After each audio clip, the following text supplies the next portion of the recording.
22वें प्रश्न के अंदर एक आपको प्रश्न पूछा जाएगा अंतर्गत वर्त की रचना के बारे में या फिर आएगा परिगत वर्त के बारे में। तो आपको लगभग दोनों सेम ही है। अंतर्गत वर्त के लिए आपको कोणों का समविभाजन करना है और परिगत वर्त के लिए भुजाओं का समविभाजन करना है। तो ज्यादा इसके अंदर कोई विशेष है नहीं। देखिए एक आपने सीख लिया तो दोनों कर सकते हो इजीली। यहाँ अपन करते हैं अंतर्गत वर्त की रचना। तो मैंने प्रश्न लिया है कि त्रिभुज एबीसी की अंतर्गत वर्त की रचना कीजिए जहां AB बराबर 4.6 सेंटीमीटर, AC बराबर 4.2 सेंटीमीटर तथा कोण A का मान है वो 90 डिग्री है। तो इस टाइप के एक अंतर्गत वर्त की रचना करना है। सबसे पहले अपन क्या करेंगे, एक त्रिभुज की रचना करेंगे। तो जहां अपन को माप दे रखा है AB है वो 4.6, तो मैं ले लेता हूँ स्केल की सहायता से 4.6। इसके लिए वो सीधा पकड़ना है और यहाँ पहली लाइन से 4.6 है, रेखाखंड खींच लेता हूँ मैं। यहाँ से अपन ले लेते हैं एक 4.6 रेखाखंड, 5 बीचों बीच में मिलेगा, एक लाइन आगे जाना है। तो इस ढंग से आपके आ जाएगा ये 4.6 का रेखाखंड, जिसका नाम दे देते अपन A और B। अब आगे कह रहा है कि AC ये वो कितना है 4.2 सेंटीमीटर। तो 4.2 सेंटीमीटर लेने से पहले अपन को क्या करना पड़ेगा, पहले कोण A पर 90 डिग्री का कोण बनाना पड़ेगा। तो A पे 90 डिग्री का कोण बना लेता हूं मैं। और 90 डिग्री बनाने के लिए आप प्रकार का भी इस्तेमाल कर सकते हैं और चांदी का भी इस्तेमाल कर सकते हैं। तो मैं यहाँ प्रकार से बना लेता हूँ, इजीली बन जाएगा ये।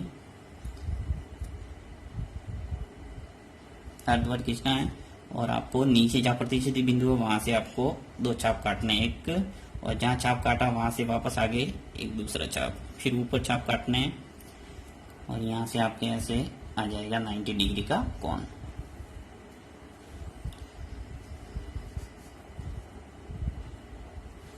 अब यहाँ से ऊपर से मिला देंगे तो ये 90 डिग्री का स्पष्ट आपसे कोण आ जाएगा,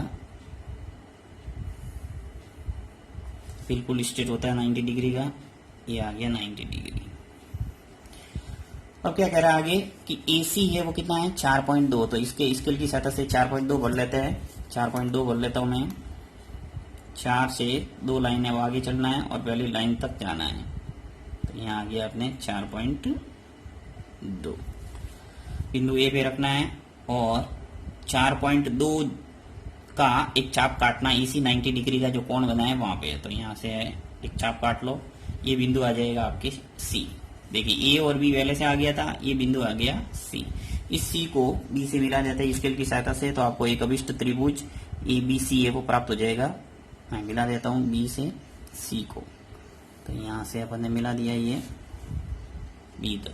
अब आपको पूछा एक अंतर्गत वर्त की रचना। तो अंतर्गत वर्त की रचना के लिए आपको किसी भी 2 कोणों का समद्विभाजन करना है। तो देखिए यहाँ पे चाहो तो तुम इस B कोण का और C का समद्विभाजन करो, या A का B का, किसी भी 2 कोणों का समद्विभाजन करना है। तो मैं B का और C का समद्विभाजन कर लेता हूँ, क्योंकि एक पर पहले से अपन ने बना दिया है 90 डिग्री का कोण। तो मैं B पर कोण का समद्विभाजन हो। कोण का समद्विभाजन कैसे करना है ध्यान रखना है। देखिए B है, यहाँ पे आपको एक चाप काटना है ऐसे, यानी कोण का कैसे खींचते हैं वैसे ये खींचा। अब यहाँ पे ये पॉइंट और ये पॉइंट, ये पॉइंट और ये पॉइंट, इन दोनों पॉइंटों से आपको बीच में 2 चाप काटने हैं और दोनों एक दूसरे को प्रतिच्छेदित करने चाहिए। देखिए ऐसे एक चाप खींचा और इस ऊपर वाले पॉइंट से भी आपको चाप खींचना है और जहां दोनों चाप प्रतिच्छेदित करें एक दूसरे को उसको मिलाना है स्केल की सहायता से।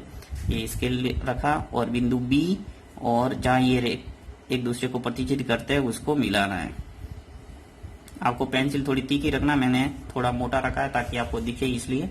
अब देखिए यहाँ पे B का समद्विभाजन हो गया। समद्विभाजन का मतलब ये होता है कि कोण के 2 टुकड़े करना है, यानी B जितना भी कोण होगा उसके 2 भाग हो गए बराबर बराबर ऊपर नीचे, राइट। इसी प्रकार बिंदु C का भी समद्विभाजन करना है। तो C पर भी मैं ऐसे कैसे चाप काट लेता हूं, ये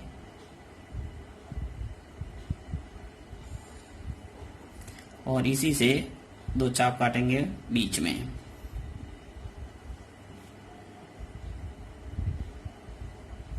अब इसको क्या करते हैं मिला देते हैं। तो बिंदु C से होता हुआ और प्रतिच्छेदित बिंदु को चीरता हुआ ये सीधा एक रेखा खींच लेते हैं, ये रेखा खींच ली। अब बीच में जहां दोनों समद्विभाजक रेखा है वो एक दूसरे को काट रही है उसको नाम दे देंगे O। क्या नाम देना है O। अब आपको क्या करना है कि देखिए आपको इसके अंतर्गत वर्त की रचना करने के लिए आपको किसी भी एक भुजा पर एक लंबवत रेखा खींचनी पड़ेगी और वही अपन क्या लेंगे, त्रिज्या। उस त्रिज्या से अपन एक वर्त खींचेंगे जो तीनों भुजाओं से गुजरेगी। तो यहाँ पे क्या करते हैं अपन, जो बीसी भुजा है उस पर एक लंब खींच लेता हूँ। लंब खींचने के लिए आपको क्या करना है, भुजा बीसी का समद्विभाजन करना, और भुजा बीसी का समद्विभाजन यानी आधे से अधिक खोलना है। देखिए भुजा बीसी है और उसको आधे से अधिक प्रकार खोला और चाप काटना है। तो यहाँ मैं चाप काट लेता हूँ, एक बी से और एक काटना है सी से। जहां ये प्रतिच्छेदित होते हैं उस पॉइंट को और जो प्रतिच्छेदी पॉइंट जो अपने ओ आया है, इस ओ को मिलाते हुए एक सीधी रेखा खींचना है जो कि लंबवत रेखा आ जाएगी बिल्कुल, यानी 90 डिग्री का कोण बनाती हुई रेखा। तो यहाँ से अपन खींच लेते हैं सीधी, ये आ जाएगी आपके 90 डिग्री का कोण। तो यहाँ 90 डिग्री का कोण बन रहा है, इसी को नाम दे दो एम। अब ओ एम ये अपन को त्रिज्या बढ़ना है और वहां से अपन क्या करेंगे, एक वर्त खींचेंगे। तो देखिए मैं क्या करता हूँ, ये प्रतिच्छेदी पॉइंट ओ और यहाँ एम जो आया, इस एम पॉइंट तक आपको प्रकार खोलना है। ये प्रकार खोला, अब आपको एक वर्त खींचना है। ये वर्त आएगा वो तीनों भुजाओं से गुजरेगा। देखिए तीनों भुजाओं को टच करता हुआ जाएगा। ये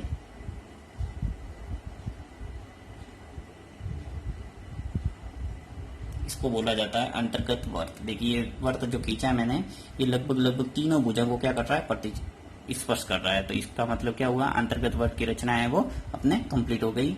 अब इसकी रचना के चरण जो मैंने आपको बताए हुए अपनी भाषा में लिखना है। अब देखिए कभी कभी रचना के अंदर बहुत ही सिंपल प्रश्न भी पूछ लिया जाता है, जैसे 6.7 सेंटीमीटर लंबाई के एक रेखाखंड को 2 और 3 के अनुपात में विभाजित कीजिए। तो आपको क्या करना है, एक रेखाखंड खींचना है, उसको 2 और 3 के अनुपात में विभाजित करना है। तो इसके लिए क्या करना पड़ेगा, देखिए जितना भी रेखाखंड बोला है उसको स्केल की सहायता से खींच लो। देखिए इसके अंदर अपन को करना क्या है, 6.7 सेंटीमीटर का एक रेखाखंड खींचते हैं सबसे पहले। तो यहाँ से 6.7 खींच लेता हूं मैं, ये हो गया 6.7 सेंटीमीटर का रेखाखंड। अब इसका नाम भी दे सकते हैं आप, ए बी, कुछ भी, पी क्यू अपने हिसाब से रख लो। मैं ए और बी रख लेता हूँ। 6.7 हो गया ये 6.7। अब आपको क्या करना है, 2:3 में विभाजित करना है, 2 और 3 के अनुपात में। तो इन हमेशा जो अनुपात में आपको बोला जाए उस अनुपात को जोड़ना है। तो यहाँ पे जोड़ते हैं अपन, 2 और 3 कितने हो गए, 5। तो आपको 5 भाग करना है। यहाँ पे एक न्यून कोण बनाती हुई किरण खींच के, तो मैं क्या करता हूँ, बिंदु ए पे एक न्यून कोण बनाती हुई किरण खींचता हूँ। न्यून कोण यानी कि 90 से कम लेना है और एक ऐसे ही रेखा किरण खींचना है आपको, उसका नाम दे देना ए एक्स। तो यहाँ खींच लेता हूँ मैं, ये मैंने खींचा, इसका नाम दे देता हूँ एक्स। यानी कोण ए पे आपने एक न्यून कोण बनाती हुई किरण खींचा है बिना माप के। यहाँ कोई कोण फिक्स नहीं है, मर्जी है उतना खींच सकते हैं। अब आपको क्या करना है, जो ए एक्स किरण है इसको 5 भाग करना है। यहाँ पे 2 + 3 5 भाग करना है बराबर बराबर। तो यहाँ पे किसी भी माप का आप ले लो प्रकार, लगभग इतना ले लिया मैंने। अब इसके 5 टुकड़े कर लेता हूँ बराबर बराबर, 1 फिर 2 3 4 और ये 5। तो इस ढंग से आपको कोई भी किरण खींच के इसके 5 टुकड़े करने हैं और यहाँ पे नाम देना। देखिए यहाँ ए है तो यहाँ दे दो A1, यहाँ A2, A3, A4 और A5। जितना अनुपात होगा उतने आ जाएंगे A5 तक। अब क्या करना, A5 को B से मिलाना स्केल की सहायता से, बिल्कुल सीधा सा। तो ये A5 है और इस B को मिला दो, A5 और B को सीधा सीधा मिला दो।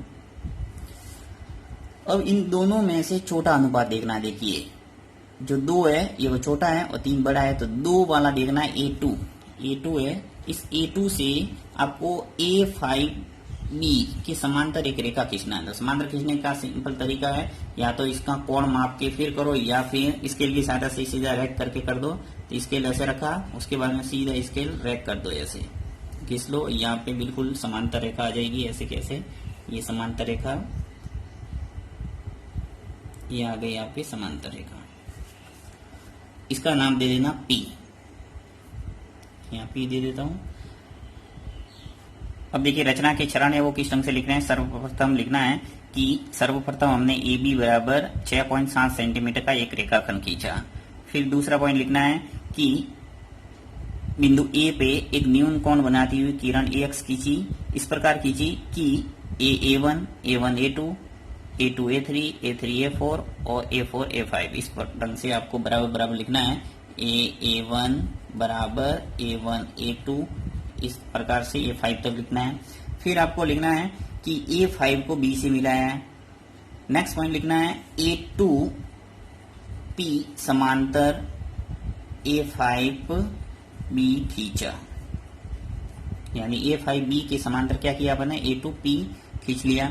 इस प्रकार बिंदु P है वो रेखाखंड AB को 2:3 में विभाजित करता है। बस इस ढंग से आपको रचना के चरण अपनी भाषा में लिखना है।